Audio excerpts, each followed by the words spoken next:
Assalamualaikum dan salam sejahtera. Hari ini kita akan belajar Bahasa Melayu Unit 1 Keluarga Cergas, muka surat 3. Objektif pembelajaran pada hari ini ialah murid dapat menyebut 3 ayat tunggal dan ayat majmuk dengan betul. Pada minggu lepas kita telah belajar tentang ayat tunggal. Pada hari ini kita akan berfokuskan kepada ayat majmuk. Ayat majmuk ialah ayat yang mengandungi 2 atau lebih ayat tunggal yang disambungkan dengan kata hubung. Apa itu kata hubung? Kata hubung ini terdiri daripada dan, atau, sambil, kerana. Banyak lagi contoh-contoh kata hubung yang ada. Pada hari ini, cikgu akan fokuskan kepada 4 sahaja. Mari kita lihat contoh ayat majmuk. Ayat majmuk mengandungi 2 ayat tunggal. Ayat tunggal yang pertama, Aiman pergi ke sekolah. Dan ayat tunggal yang kedua, Afid pergi ke sekolah. Kita akan menghubungkan antara 2 ayat tunggal ini dengan kata hubung dan. Maka terbentuklah ayat majmuk, Aiman dan Afid pergi ke sekolah. Mari kita lihat ayat majmuk yang kedua. Ayat tunggal yang pertama ialah kakak sedang menyapu dan ayat tunggal yang kedua kakak sedang mendengar radio. Dan kata hubung yang menghubungkan antara 2 ayat tunggal ini ialah sambil. Maka terbentuklah ayat majmuk kakak sedang menyapu sambil mendengar radio. Seterusnya, kita pergi kepada aktiviti membaca. Tajuk bacaan kita ialah Bantu-membantu di dapur. Sebelum kita pergi kepada bacaan kita di bawah ini, marilah kita lihat dahulu gambar yang diberi. Apakah yang murid-murid dapat lihat berdasarkan gambar yang diberi? Berdasarkan gambar yang diberi ini, kita dapat lihat Nabila dan Nasri sedang membantu ibu dan ayah mereka di dapur. Okey, marilah kita baca sama-sama petikan pada muka surat 3 ini. Nabila ke dapur.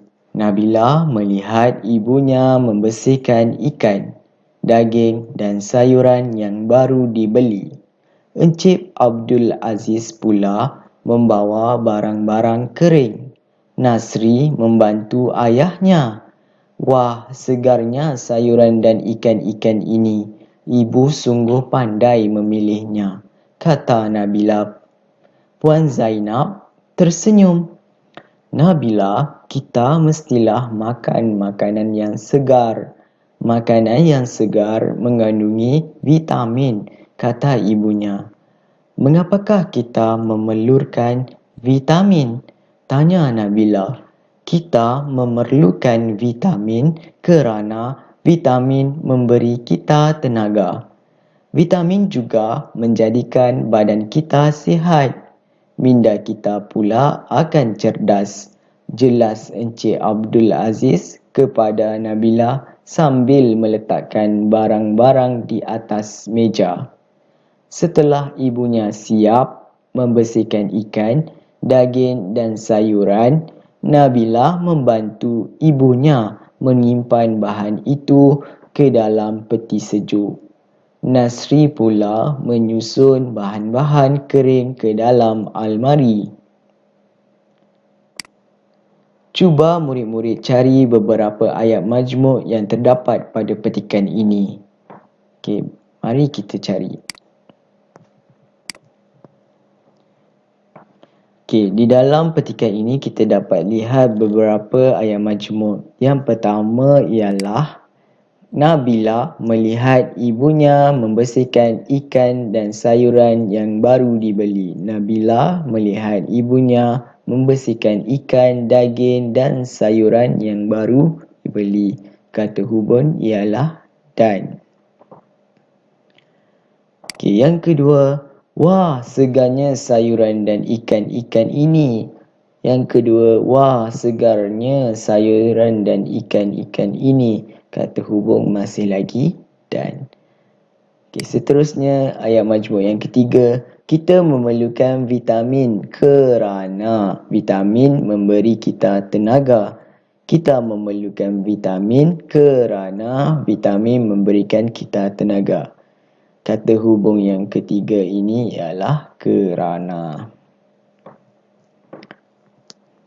Okey, seterusnya, jelas Encik Abdul Aziz kepada Nabila sambil meletakkan barang-barang di atas meja. Jelas Encik Abdul Aziz kepada Nabila sambil meletakkan barang-barang di atas meja. Kata hubung yang terdapat pada ayat majmuk yang keempat ialah sambil. Okay. Cikgu harap semua faham tentang ayat majmuk dan kata hubung. Sebagai ulang kaji, sila bina 5 ayat majmuk berdasarkan kata hubung yang dipelajari pada hari ini pada buku tulis. Okey, kata hubung yang dipelajari pada hari ini antaranya ialah dan, atau, sambil, kerana. Cikgu ulang lagi sekali. Kata hubung yang dipelajari pada hari ini ialah dan, atau, sambil, kerana. Okey, semoga berjaya.